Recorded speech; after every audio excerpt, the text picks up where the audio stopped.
बिस्मिल्लाहिर्रहमानिर्रहीम नहमदुहु व नसल्ली अला रसूलिल करीम अम्मा बाद अऊज़ु बिल्लाहि मिनश शैतानिर रजीम बिस्मिल्लाहिर्रहमानिर्रहीम मा काना मुहम्मदुन अबा अहदिम मिर रिजालिकुम वलाकिन रसूलुल्लाहि व खातमुन नबिय्यीन सदक़ल्लाहुल अज़ीम। अन सौबान रज़ियल्लाहु तआला अन्हु क़ाल क़ाल नबी सल्लल्लाहु अलैहि वसल्लम अन्नहु सयकुनु फ़ी उम्मती सलासून कज़्ज़ाबून कुल्लुहुम यज़मु अन्नहु नबिय्युन अना ख़ातिमुन नबिय्यीन वला नबिय्य बादी औ कमा क़ाल अलैहिस्सलातु वस्सलाम। मोहतरम दोस्त बुजुर्गों, अल्लाह जल्ल शानो ने इंसानों को पैदा करने के बाद में दुनिया के अंदर इंसानों को समझाने के लिए अंबिया और रसूलों को भेजा करते थे। और सबके आखिर में जनाब नबी करीम सल्लल्लाहु अलैहि वसल्लम दुनिया में तशरीफ़ लाए। अब आप सल्लल्लाहु अलैहि वसल्लम के बाद में कोई नबी नहीं होगा, आप आखिरी नबी है। कुरान की आयतों और हादीस नबिया में इसको खोलकर बयान किया गया है कि अब आप सल्लल्लाहु अलैहि वसल्लम के बाद में कोई नबी आने वाला नहीं। अगर कोई नबूवत का दावा करता है वो झूठा है, कज़्ज़ाब है, मक्कार है, काफिर है।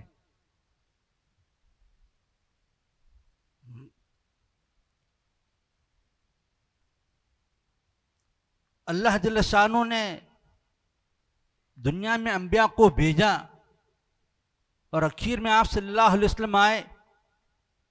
उसकी मिसाल बुखारी की रिवायत में एक हज़रत जाबिर रज़ियल्लाहु तआला अन्हु की रिवायत है, ये थोड़ी मुख्तसर है। और दूसरी रिवायत हज़रत अबू हुरैरा रज़ियल्लाहु तआला अन्हु की है, वो तफसील के साथ में है। और वो हदीस ये है कि जनाब नबी करीम सल्लल्लाहु अलैहि वसल्लम ने इरशाद फरमाया कि मसली व मसुल अंबिया, कि मेरी मिसाल और मुझसे पहले वाले अंबिया की मिसाल ऐसी है जैसे कि एक आदमी ने एक मकान तैयार किया। कमसल रजुलिन बना बैतन, ऐसे आदमी के मानिंद है जिसने एक मकान बनाया और मकान को बेहतरीन बनाया। अजमलाहा, खूबसूरत बनाया। अकमलाहा, उसको कामिल बनाया। फिर उसने लोगों को दावत दी। मकान के तैयार होने के ऊपर लोग उसके मकान को देखने के लिए चारों तरफ घूमते रहे, देखते रहे। तो देखा कि घर के एक कोने के अंदर एक ईंट की जगह बाकी है और उसको पूरा नहीं किया है। फयतअज्जबून, लोग उससे ताज्जुब कर रहे थे कि पूरा मकान तैयार है, इसका रंग रोगन किया हुआ है, हर चीज बेहतर तरीके पर मुकम्मल बनाया गया है, लेकिन एक ईंट की जगह खाली है। कि लोग उससे ताज्जुब कर रहे थे। और एक हदीस में तो यह है कि लोग आपस में बात कर रहे थे कि एक ईंट क्यों नहीं रखी गई। फिर आपने इरशाद फरमाया, अनल लबीनतो वाना खातमुन नबिय्यीन, वो ईंट मैं ही हूं और मैं खातमुन नबीय्यीन। यह आपने मिसाल दी तो अल्लाह ताला ने इस दुनिया को बनाने के लिए मुख्तलिफ किस्म के अंबिया को भेजा और उन अंबिया के जरिए से इंसानों को अखलाक सिखाए गए, इबादत सिखाई गई और हर लाइन की उनकी रहबरी की गई। अब आखिर में आप सल्लल्लाहु अलैहि वसल्लम आए और आने के बाद में रिसालत का जो मकान था और नबूवत का जो मकान था और रिसालत की जो बिल्डिंग थी और नबूवत की जो बिल्डिंग थी ये कामिल हो गई। वह आप सल्लल्लाहु अलैहि वसल्लम उस इमारत की ईंट थे और आपके होने पर पूरी इमारत मुकम्मल हो गई। अब आपके बाद में अब रिसालत की तामीर करने की जरूरत नहीं है और नबूवत की तामीर करने की जरूरत नहीं है। अब किसी नबी की जरूरत नहीं है। यह आप सल्लल्लाहु अलैहि वसल्लम ने इरशाद फरमाया। आप सल्लल्लाहु अलैहि वसल्लम खातमुन नबीय्यीन हैं और खातमुन नबीय्यीन का तर्जमा हज़रत कारी तय्यब साहब रहमतुल्लाह अलैह ने यह फरमाया कि इसका तर्जमा कत्ए नबूवत नहीं है बल्कि तकमील नबूवत है कि रिसालत और नबूवत का काम पूरा हो चुका, मुकम्मल हो चुका। जब मकान का काम पूरा हो जाता है किसी चीज की जरूरत नहीं रहती। इसी तरीके पर यह रिसालत का मकान पूरा हो चुका है, अब किसी चीज की जरूरत नहीं है। फिर हज़रत कारी तय्यब साहब रहमतुल्लाह अलैह ने एक मिसाल देकर के समझाया,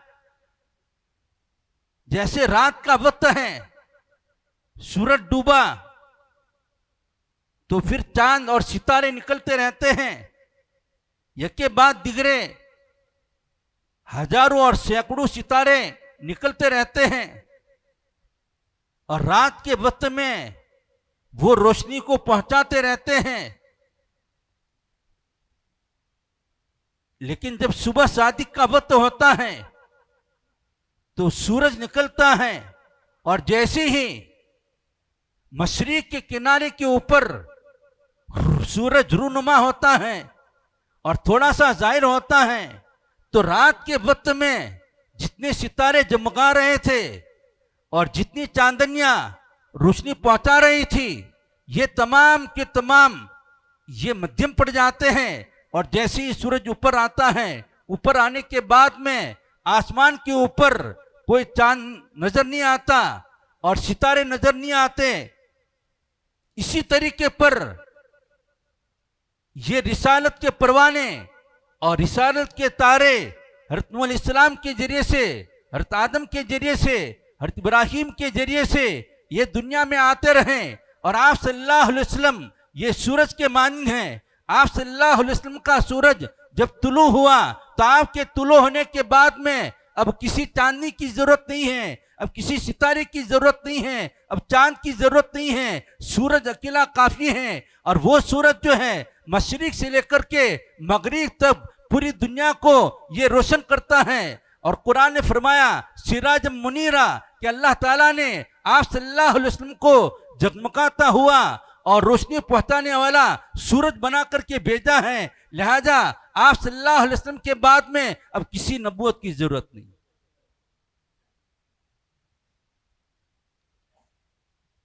कुरान ने फरमाया अल-यौमा अकमलतु लकुम दीनकुम, अब तुम्हारे लिए दीन की इमारत को मुकम्मल कर दिया है।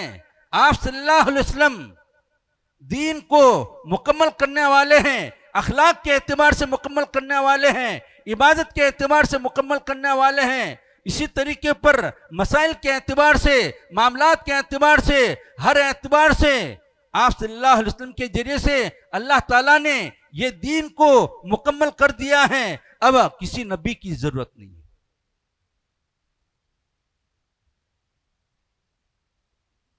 और अगर कोई नबूवत का दावा करता है वो झूठा है। और ऐसे नबूवत के वो हदीस जो मैंने पढ़ी हज़रत अबू हुरैरा रज़ियल्लाहु तआला अन्हु से भी नकल की गई हैं। इसी तरीके पर हज़रत सौबान रज़ियल्लाहु तआला अन्हु से भी नकल की गई हैं। और उसमें आपने इरशाद फरमाया कि बेशक कि मेरे उम्मत के अंदर 30 बड़े बड़े झूठे नबूवत के दावा करने वाले पैदा होंगे, लेकिन ये सारे झूठे होंगे। मैं नबी हूं और नबूवत के सिलसिले को अब मुनक़ते किया जा रहा है। अब किसी और को नबी बनाने की जरूरत नहीं है। खुद आप सल्लल्लाहु अलैहि वसल्लम के जमाने में अस्वद अंसी ने नबूवत का दावा किया, मुसलिमा कज़्ज़ाब ने नबूवत का दावा किया। अस्वद अंसी यमन के अंदर सना शहर था, वहां का रहने वाला था। और आप सल्लल्लाहु अलैहि वसल्लम ने पहले ख्वाब देखा, जो हज़रत अबू हुरैरा रज़ियल्लाहु तआला अन्हु की रिवायत है। आपने ख्वाब देखा कि आप सल्लल्लाहु अलैहि वसल्लम के सामने सोने के कंगन पेश किए गए। तो आप सल्लल्लाहु अलैहि वसल्लम को फिक्र हुई कि सोने के कंगन मर्द के लिए इस्तेमाल करना जायज नहीं है। उसने मुझे घबराहट में डाला और फिर आपको ख्वाब में कहा गया आप फूंक मारो। तो आपने इरशाद फरमाया कि मैंने फूंक मारी, वो दोनों उड़ गए। साहबा ने पूछा, या अल्लाह के रसूल सल्लल्लाहु अलैहि वसल्लम, उससे मुराद कौन है? तो आपने इरशाद फरमाया 2 झूठे नबूवत के दावा करने वाले ये पैदा होंगे, और ये जो है आपके जमाने में पैदा हुए। एक तो अस्वद अंसी है, उसने झूठा नबूवत का दावा किया सना में, और सना वहां के गवर्नर हज़रत बाजान रज़ियल्लाहु तआला अन्हु एक सहाबी थे। जब हज़रत बाजान रज़ियल्लाहु तआला अन्हु का इंतकाल हो गया तो अस्वद अंसी ने खुलेआम नबूवत का दावा करना शुरू किया और वहां उसने कब्जा कर लिया। और बाजान रज़ियल्लाहु तआला अन्हु की बीवी मरज़बाना के साथ में उसने शादी कर ली। एक और सहाबी फैरूज देलमी रज़ियल्लाहु तआला अन्हु उसको खत्म करने के लिए गए। तो फैरूज देलमी रज़ियल्लाहु तआला अन्हु ने मरज़बाना के साथ में साजबाज कर ली और कहा किसी तरह इसको खत्म करना है। तो मरज़बाना ने बहुत ज्यादा शराब पिलाई और ये अस्वद अंसी अपने मकान के ऊपर 1000 आदमियों को रखता था ताकि कोई इस पर हमला न करे। जब शराब में वो मस्त हो गया तो रात के वक्त में फैरूज देलमी रज़ियल्लाहु तआला अन्हु और उनके साथ में एक सहाबा की जमात थी, उसके मकान को पीछे से तोड़ करके जाकर के उसको कत्ल कर दिया और खत्म कर दिया। और फिर आप सल्लल्लाहु अलैहि वसल्लम के पास में जब ये खबर पहुंची तो उस वक्त में आप सल्लल्लाहु अलैहि वसल्लम का इंतकाल हो चुका था। और दूसरा नबूवत का दावा करने वाला मुसलिमा कज़्ज़ाब था। अब्दुल्लाह इब्न अब्बास रज़ियल्लाहु तआला अन्हुमा की रिवायत है कि एक मुसलिमा कज़्ज़ाब, उसका ताल्लुक बनु हनीफा के साथ में था। वो अपनी एक जमात के साथ में मदीना आया और उसने बाहर पड़ाव डाला।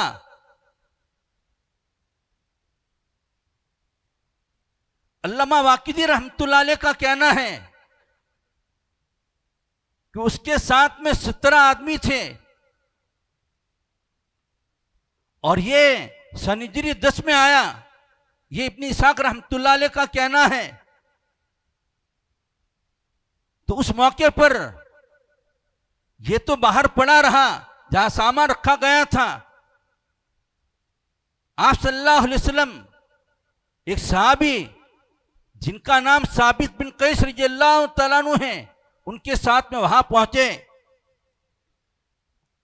तो मुसलिमा कज़्ज़ाब ने यूं कहा कि मैं आपको मानने के लिए तैयार हूं, लेकिन आपके बाद में मैं नबी बन जाऊं। बुखारी की रिवायत में आता है कि आप सल्लल्लाहु अलैहि वसल्लम के हाथ में खजूर के दरख्त की टहनी थी। आपने इरशाद फरमाया, अगर तू ये खजूर के दरख्त की डाली और टहनी मांगे तब भी मैं तुझे देने के लिए तैयार नहीं हूं, और तू वही है जो मैंने ख्वाब देखा है। और फिर आपने इरशाद फरमाया कि साबित इब्न कैस रज़ियल्लाहु तआला अन्हु से तुम बात करो। तो बहरहाल वो ईमान उसने कबूल नहीं किया, फिर चला गया। आप सल्लल्लाहु अलैहि वसल्लम के इंतकाल पर फौरन उसने नबूवत का दावा किया और लोगों को गुमराह करना शुरू किया। और उसका ताल्लुक कबीले रबिया के साथ में था, और कबीले रबिया के लोग जानते थे कि झूठा आदमी है।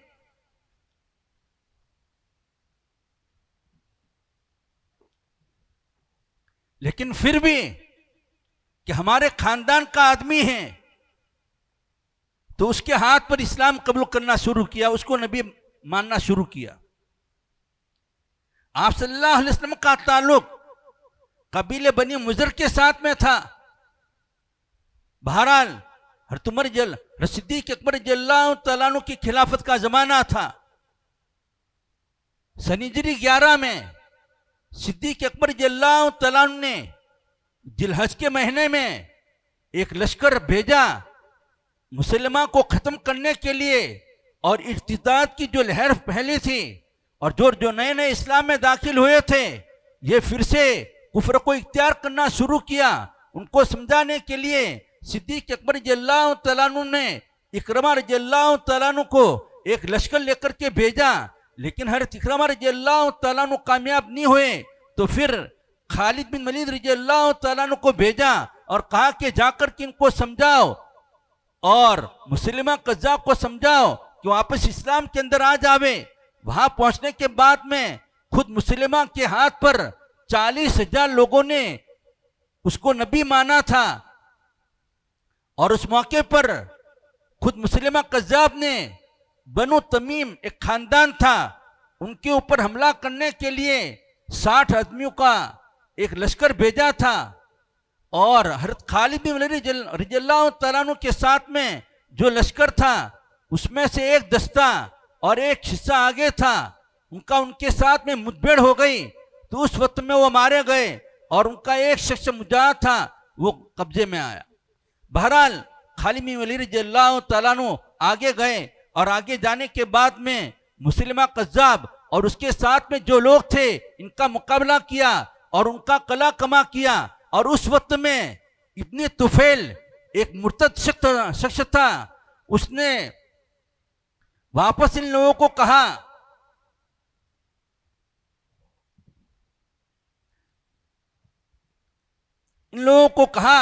कि तुम लोग जो हैं इस बागीचे में दाखिल हो जाओ, मैं मुकाबला करने के लिए तैयार हूं। तो उस मौके पर लोग बागीचे में दाखिल हो गए, और फिर उस मौके पर सिद्दीक़ अकबर रज़ियल्लाहु तआला अन्हु के बेटे हज़रत अब्दुर्रहमान ने तुफैल बिन अमर को कत्ल कर दिया, और कत्ल करने के बाद में दीवार को तोड़ करके अंदर चले गए। तो उस मौके पर मुसलिमा को मानने वाले मुसलिमा के पास में आए कि तुम तो नबूवत का दावा करते हो, अब हमारी मदद करो। तो उसने कहा कि हर एक अपने आप को संभाल लेवे, अपने अहलो अयाल की खुद हिफाजत करे। फिर वो अपने सवारी से नीचे उतरा और दरवाजे से बाहर भागने की कोशिश कर रहा था। तो उस मौके पर हज़रत वहशी रज़ियल्लाहु तआला अन्हु वहां पर मौजूद थे और उसको कत्ल कर दिया, और मुसलिमा का कज़्ज़ाब का फितना जो था खत्म हो गया।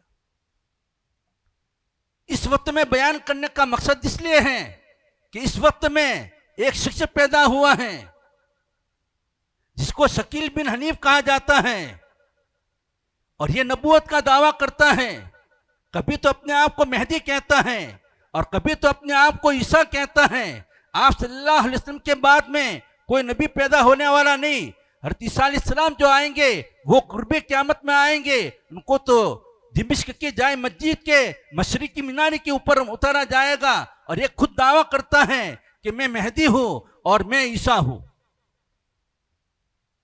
पहले तो दावा करने वाले अरबों के अंदर हुआ करते थे। 9वीं सदी में मोहम्मद जौनपुरी ने मेहदी होने का दावा किया, और उसके खिलाफ में मोहम्मद बिन ताहिर पटनी रहमतुल्लाह अलैह खड़े हुए और उस फितने को रफा किया। और ये मोहम्मद जौनपुरी जो हैं, जौनपुर से हज करने के लिए मक्कतुल मुकर्रमा गया। वहां जाने के बाद में फिर यहाँ अहमदाबाद में जमालपुर में रह करके उसने फितना फैलाया था, और राजस्थान में इसी तरीके पर शिमाली गुजरात में उसके मानने वाले हैं, और उसने कलमा तक बदल डाला था, और अकायद को उसने खत्म कर दिया था, और अपने अकायद को उसने जारी किया था। और इसके बाद में मिर्जा गुलाम अहमद कादियानी पैदा हुआ, और उसने नबूवत का दावा किया, मेहदी का दावा किया, ईसा अलैहिस्सलाम का दावा किया।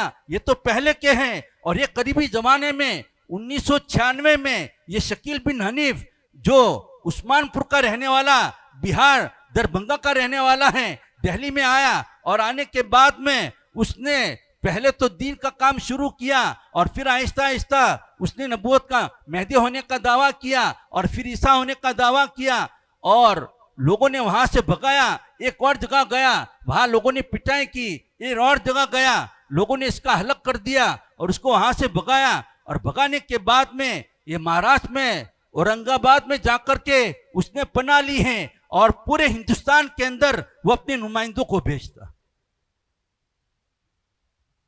और अहमदाबाद में भी उसके नुमाइंदे मौजूद हैं, और सूरत में उसने ऑफिस को खोल रखा है। और इसकी पुष्टपनाही करने वाले इस्लाम दुश्मनों की ताकत है, जो इसको फंड के जरिए से और पैसों के जरिए से उसको ताकत पहुंचाते हैं, और नुमाइंदे तनख्वाहदार जगह जगह पर भेजा जाता है। और भेजने के बाद में मेहदी होने का और ईसा अलैहिस्सलाम होने का वो दावा करता है।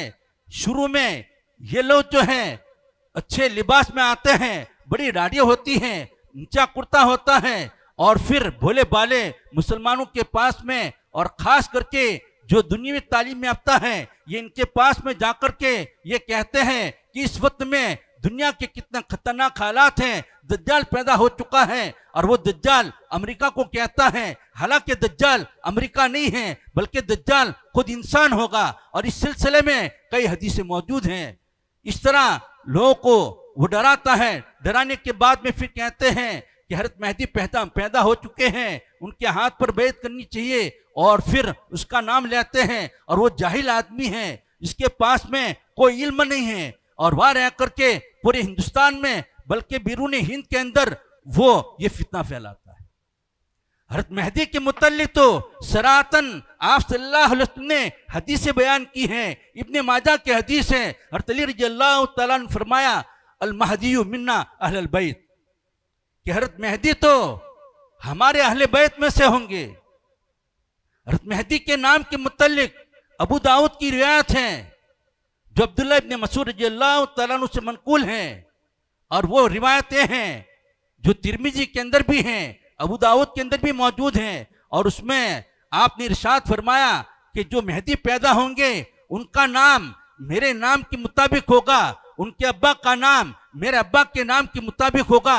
आप सल्लल्लाहु अलैहि वसल्लम का नाम मोहम्मद है और आपके अब्बा का नाम अब्दुल्ला है, तो जो मेहदी पैदा होने वाले हैं उनका नाम मोहम्मद इब्ने अब्दुल्ला होगा। ये इब्ने अबू दाऊद और तिरमिजी की रिवायत में, और इधर उधर से पैदा नहीं होंगे।